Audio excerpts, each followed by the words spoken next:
రుక్మిణీ వ్రతంలో ఉన్నటువంటి నారదుడు స్నానం కోసం వెళ్ళి ఉన్నాడు.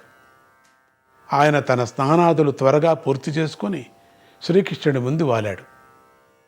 ఆయన్ని చూడగానే శ్రీకృష్ణుడు సాదరంగా లేచి ఎదురు వెళ్ళి స్వాగతం పలికి ఉచితాసనంలో కూర్చోబెట్టి ఆయన పాదాలు కడగటానికి ఉద్యుక్తుడయ్యాడు.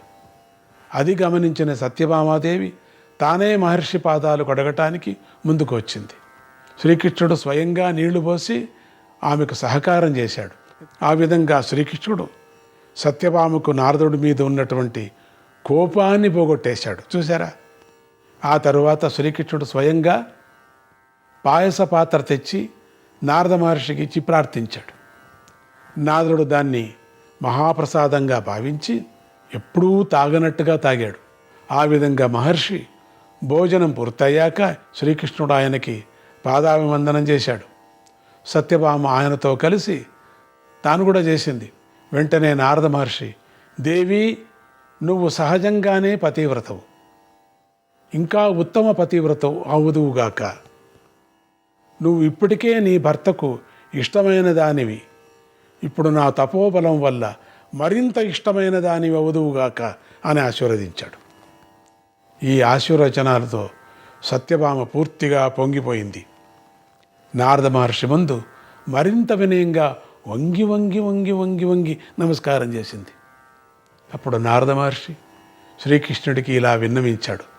దేవా శ్రీహరి, నేనిప్పుడు ఇంద్రలోకానికి వెళ్ళవలసి పనుంది, అనుమతి ప్రసాదించు.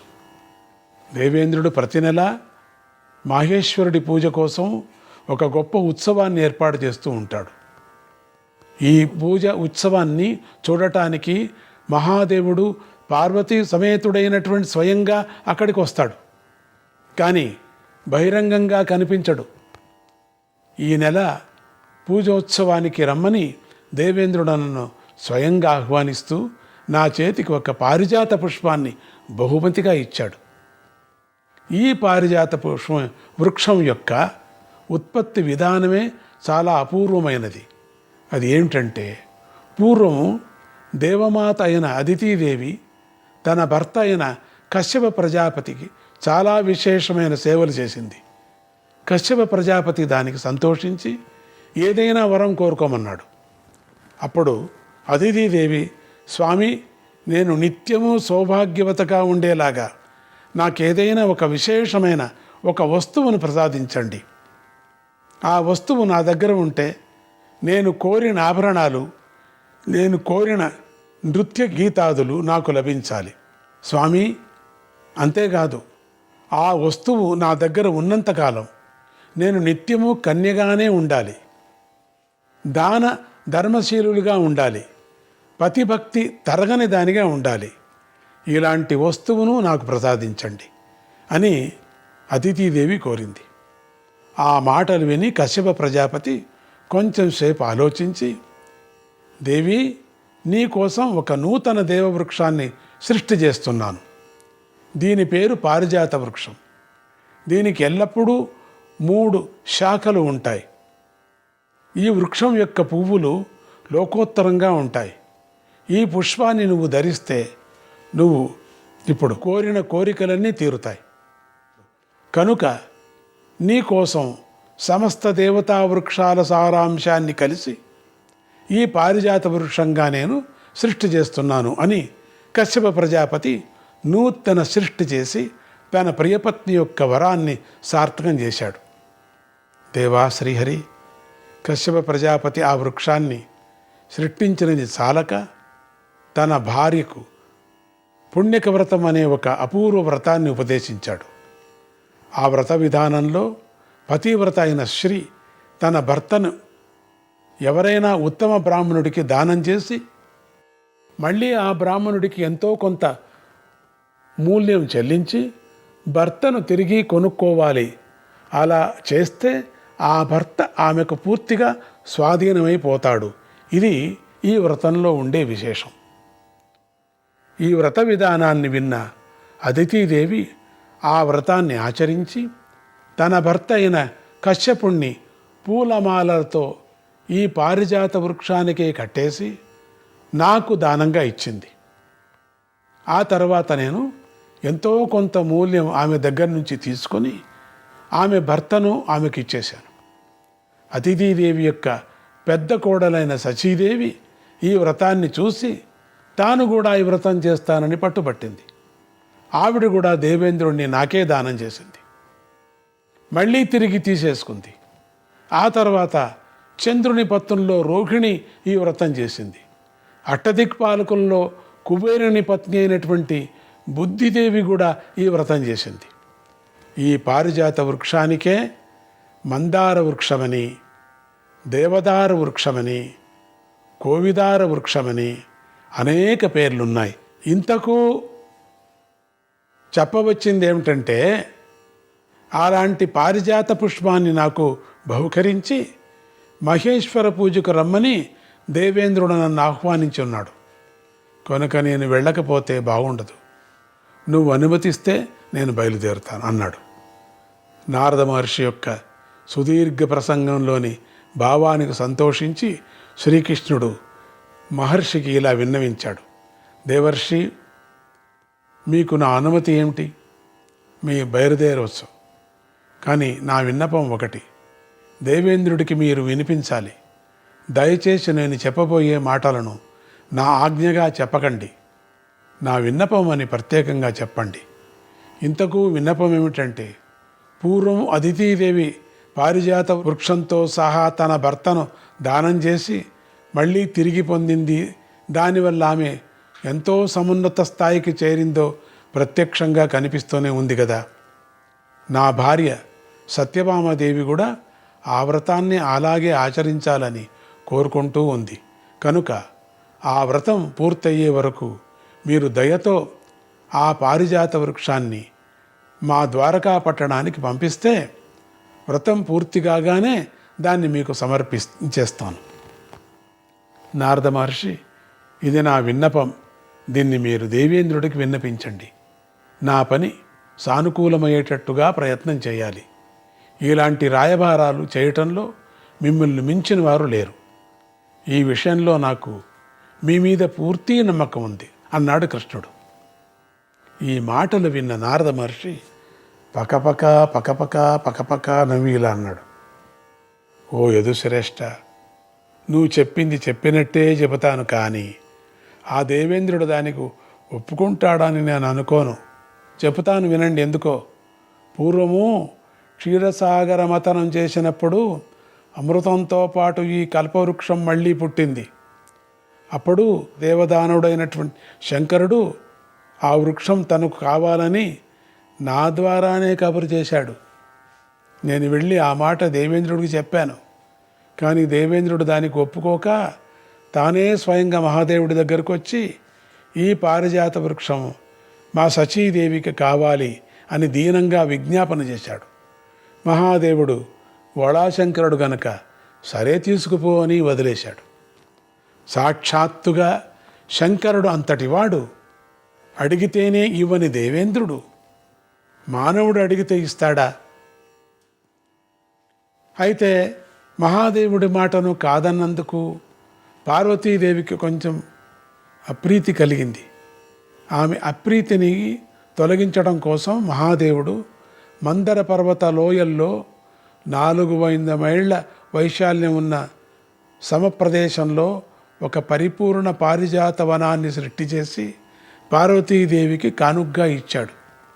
దేవా శ్రీకృష్ణ, ఆ పారిజాత వనంలోకి పార్వతీ పరమేశ్వరులు, వారి గణాలు, నేను తప్ప మిగిలిన దేవతలు కూడా ప్రవేశించలేరు.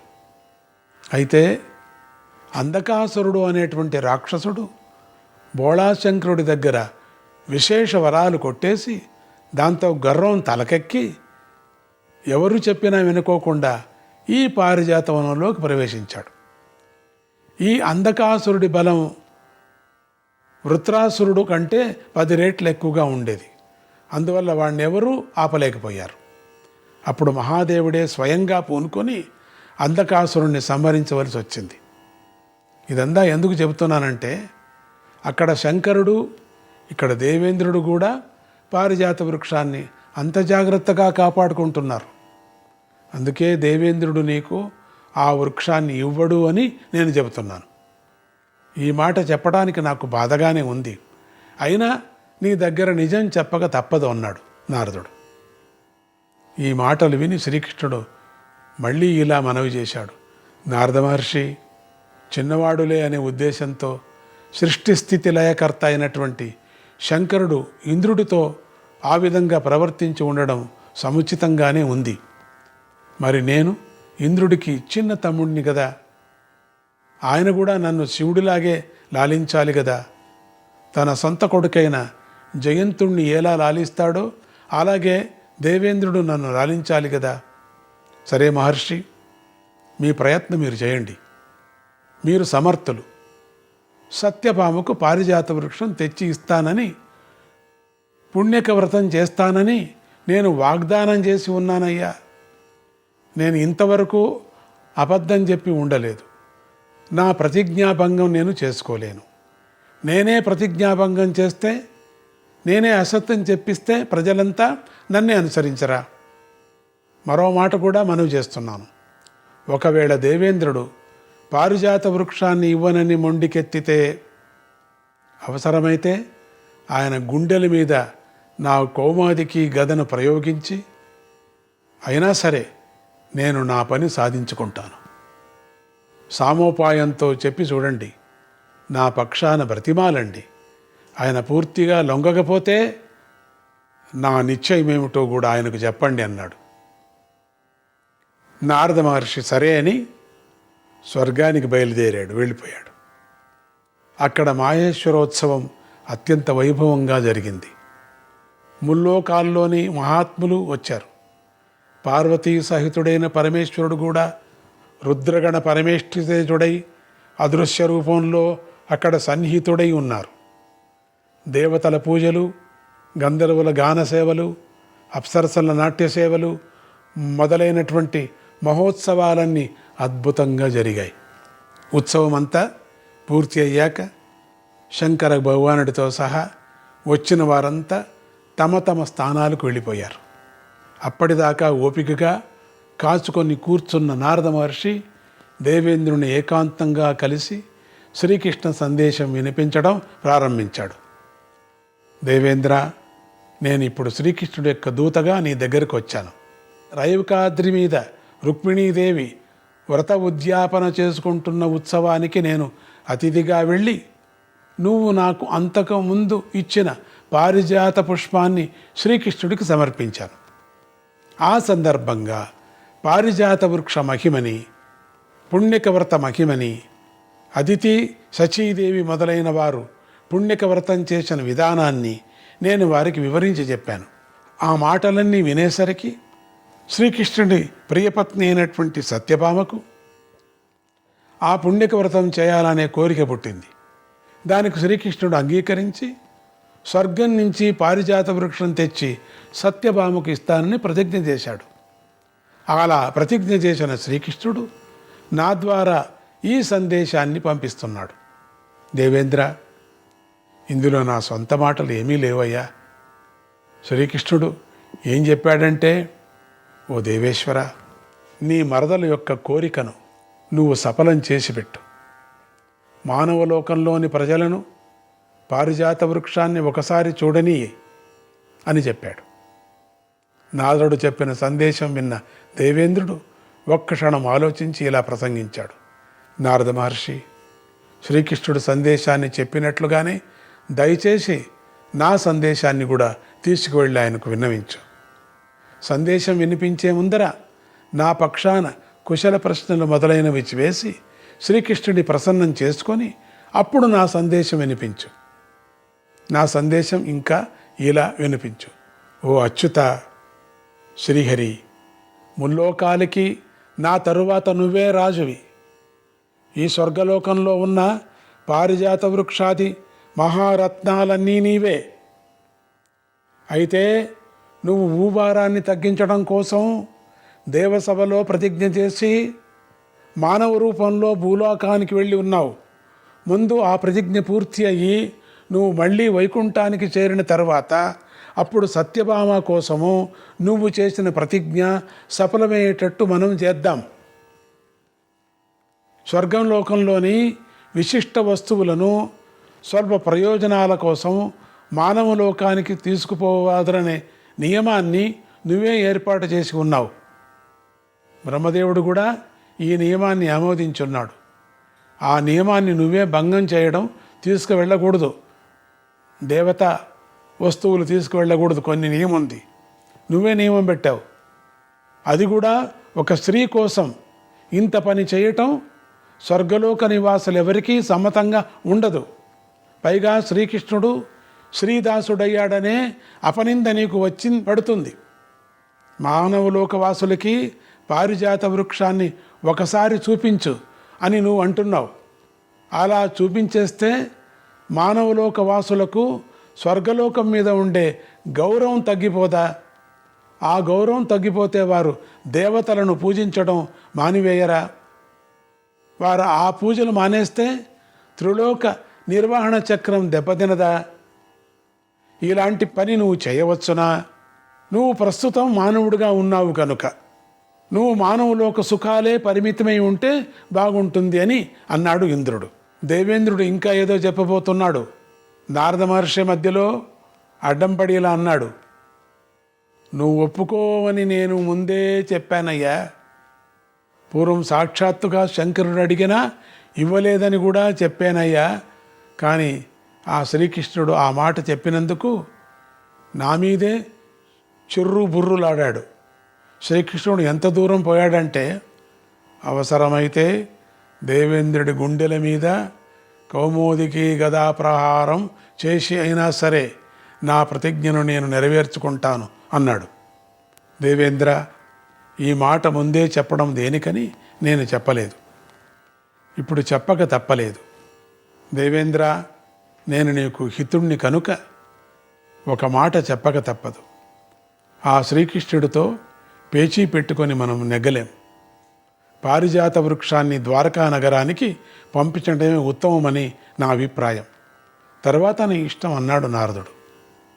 ఆ మాటలు వినేసరికి దేవేంద్రుడికి కూడా కొంచెం రోషం పొడుచుకొచ్చింది. ఆయన ఇలా అన్నాడు, నారద, ఆ శ్రీకృష్ణుడు నేను పెద్దవాడిని అని కూడా చూడకుండా నాకు అవమానాలు చేస్తూనే ఉన్నాడు.